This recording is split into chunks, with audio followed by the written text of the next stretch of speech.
നമസ്കാരം, എൻ്റെ എല്ലാ പ്രിയപ്പെട്ട പ്രേക്ഷകർക്കും ആപ്പിൾ കിച്ചണിലേക്ക് സ്വാഗതം. എല്ലാവരും സുഖമായിട്ടിരിക്കുന്നല്ലോ.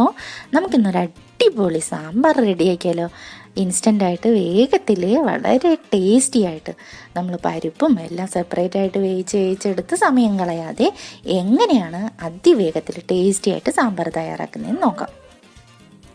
ഇപ്പം നമ്മുടെ സാമ്പാർ റെഡിയാക്കാനുള്ള പച്ചക്കറിയെല്ലാം ഞാനിവിടെ കഴുകി വൃത്തിയാക്കി എടുത്തു വെച്ചിട്ടുണ്ട്. എന്തൊക്കെ പച്ചക്കറി ആവശ്യമുണ്ട് എല്ലാം ഒന്നിച്ച്, വെണ്ടയ്ക്ക, തക്കാളി ഇൻക്ലൂഡ് എല്ലാം ഒന്നിച്ച് റെഡിയാക്കി കഴുകി മാറ്റി വയ്ക്കുക.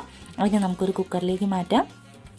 ഇതുപോലെ തന്നെ ഒരു പാത്രത്തിൽ ഞാൻ കുറച്ച് പരിപ്പാണ് കഴുകി വൃത്തിയാക്കി എടുത്തിരിക്കുന്നത്. എൻ്റെ കൈക്കൊരു 3 പിടി പരിപ്പാണ് ഞാനിവിടെ എടുത്തിരിക്കുന്നത്.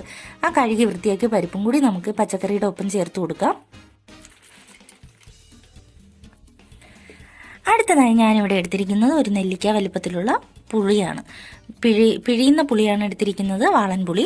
അതും കൂടി നന്നായിട്ട് പിഴിഞ്ഞ് നമുക്ക് ഈ പച്ചക്കറിയുടെയും പരിപ്പിൻ്റെ ഒപ്പം ചേർക്കാം. അതിനകത്തേക്ക് ഞാൻ കുറച്ച് മഞ്ഞൾപ്പൊടി ചേർത്ത് കൊടുക്കുന്നു. 1/2 സ്പൂണോളം മുളക് പൊടി ആഡ് ചെയ്യാം.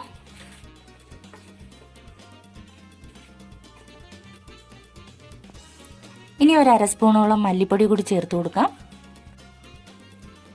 ഇച്ചിരി ഉരുവാപ്പൊടിയും കൂടി അതിൻ്റെ ഒപ്പം ആഡ് ചെയ്യാം.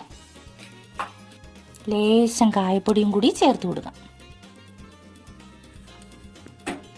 ഇനി ഞാൻ ഇതിനകത്തേക്ക് ചേർക്കാൻ പോകുന്നത് 2 സ്പൂണ് സാമ്പാർ പൊടിയാണ്.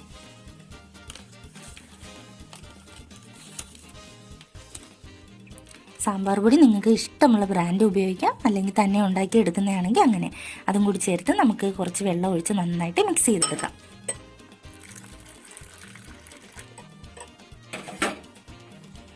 ഇതൊന്ന് മിക്സ് ചെയ്യാൻ ആവശ്യമായ വെള്ളം മാത്രം ഒഴിച്ച് ഞാനൊന്ന് മിക്സ് ചെയ്തെടുക്കുവാണ്. അപ്പം ഇതിവിടെ ഈ ഒരു പാകത്തിന് ഞാൻ മിക്സ് ചെയ്തെടുത്തിട്ടുണ്ട്. ഇതും കൂടി നമുക്ക് കുക്കറിലെ പച്ചക്കറിയിലേക്ക് ആഡ് ചെയ്യാം.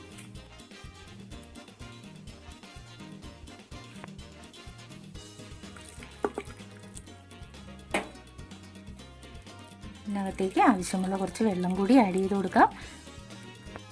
അപ്പം ഇതിനകത്തേക്ക് ഞാനൊരു 2 കപ്പോളം വെള്ളം ഒഴിച്ചിട്ടുണ്ട്. ഇനി ഞാൻ 1/2 സ്പൂണ് ഉപ്പും കൂടി ചേർത്ത് കൊടുക്കുകയാണ്. ഇതിനി നമുക്കിങ്ങനെ വെച്ച് നന്നായിട്ടൊന്ന് ഇളക്കിയെടുക്കാം. പച്ചക്കറിയിലെ നമ്മുടെ മസാല എല്ലാം പിടിക്കുന്ന പാകത്തിന് ഒന്ന് ഇളക്കി ലെവൽ ചെയ്ത് നമുക്ക് കുക്കർ മൂടി വെച്ച് നന്നായിട്ട് ഒന്ന് വേവിച്ചെടുക്കാം. ഏകദേശം ഒരു 2 വിസിൽ കേട്ടാൽ മാത്രം മതി. അപ്പോഴേക്ക് ഇതെല്ലാം വെന്തിട്ടുണ്ടാവും. അന്നേരം നമ്മൾ തീ ഓഫ് ചെയ്ത് വെക്കണം. അതിൻ്റെ സ്റ്റീം എല്ലാം പോയതിന് ശേഷം മാത്രമേ കുക്കർ തുറക്കാവൂ. അപ്പോൾ നമുക്കിതൊന്ന് മൂടി വെച്ച് വേവിക്കാം. അപ്പോൾ നമ്മുടെ കുക്കറിൻ്റെ സ്റ്റീം എല്ലാം പോയി പച്ചക്കറിയെല്ലാം നന്നായിട്ട് വെന്ത് കിട്ടിയിട്ടുണ്ട്.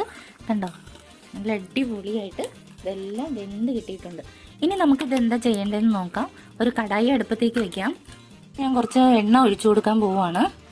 താളിക്കാൻ ആവശ്യമായ എണ്ണയാണ് നമ്മൾ ഒഴിച്ചു കൊടുത്തിരിക്കുന്നത്. ഒരു 2 സ്പൂണോളം എണ്ണ ഒഴിക്കുക.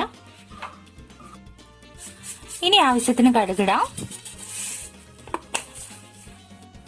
കടുകെല്ലാം പൊട്ടി ഇവിടെ റെഡി ആയി കഴിഞ്ഞാൽ ഈ ഒരു ടൈമിൽ കുറച്ച് കറിവേപ്പില ആഡ് ചെയ്ത് കൊടുക്കാം. ഇനി ഞാൻ ഇതിനകത്തേക്ക് 2 വറ്റൽ മുളകും കൂടി ചേർത്ത് കൊടുക്കുകയാണ്. ഉണക്കമുളകും കൂടി ചേർത്ത് ഒന്ന് ഇളക്കിയെടുക്കാം.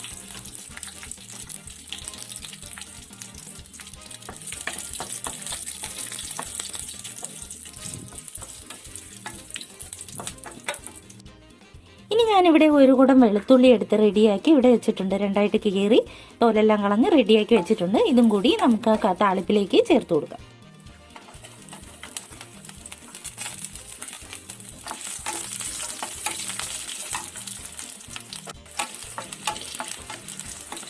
വെളുത്തുള്ളിയുടെ പച്ചമണം എല്ലാം മാറി വരുന്നത് വരെ നമുക്കിതൊന്ന് മൂപ്പിച്ചെടുക്കാം.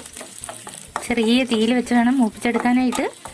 വളരെ വേഗത്തിലാണ് നമുക്ക് ഈ സാമ്പാർ റെഡിയാക്കി എടുക്കാൻ പറ്റുന്നത്. പച്ചക്കറി ഒന്നും നുറുക്കി കിട്ടേണ്ട ആവശ്യം മാത്രമേ ഉള്ളൂ. പരിപ്പ് സെപ്പറേറ്റ് വേവിക്കേണ്ട, വേവ് കൂടിയ പച്ചക്കറികളൊന്നും തന്നെ സെപ്പറേറ്റ് ചെയ്യേണ്ട. ഇതിങ്ങനെ ചെയ്താൽ വളരെ ടേസ്റ്റി ആയിട്ട് നമുക്ക് കിട്ടും. അതിൽ ഒരു തർക്കവുമില്ല. കൃത്യമായിട്ട് നല്ല ടേസ്റ്റായിട്ട് തന്നെ വളരെ രുചികരമായ സാമ്പാർ നമുക്ക് റെഡിയാക്കി എടുക്കാനായിട്ട് കഴിയും.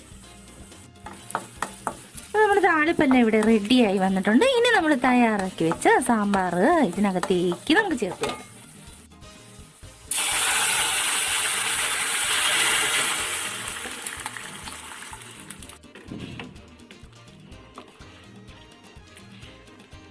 നമ്മുടെ അടിപൊളിയായിട്ടുള്ള ടേസ്റ്റിയായ യമ്മിയായ സാമ്പാർ ഇവിടെ തയ്യാറാണ്.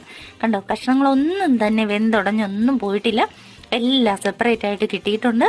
എന്നാലോട്ട് വേവ് കുറഞ്ഞിട്ടുമില്ല. നല്ല അടിപൊളി സാമ്പാറായിട്ട് ലഭിച്ചിട്ടുണ്ട്. അപ്പോൾ ഇത്രയും കിടിലൻ റെസിപ്പീസ് കിട്ടാനായിട്ട് അഫ്സൽ കിച്ചൺ എന്ന ചാനൽ സബ്സ്ക്രൈബ് ചെയ്യുന്നവരെ ആരും തന്നെ മറന്നു പോകരുത്.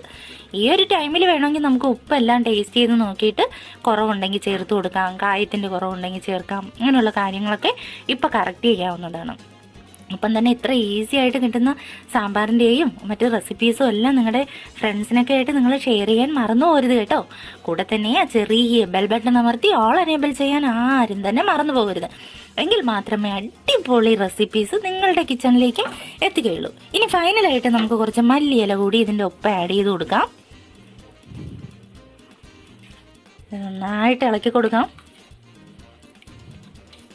നിങ്ങൾക്ക് ഒരു സംശയവും വേണ്ട കേട്ടോ, ഇങ്ങനെ സാമ്പാർ ഉണ്ടാക്കിയാൽ വളരെ ടേസ്റ്റി ആയിരിക്കും.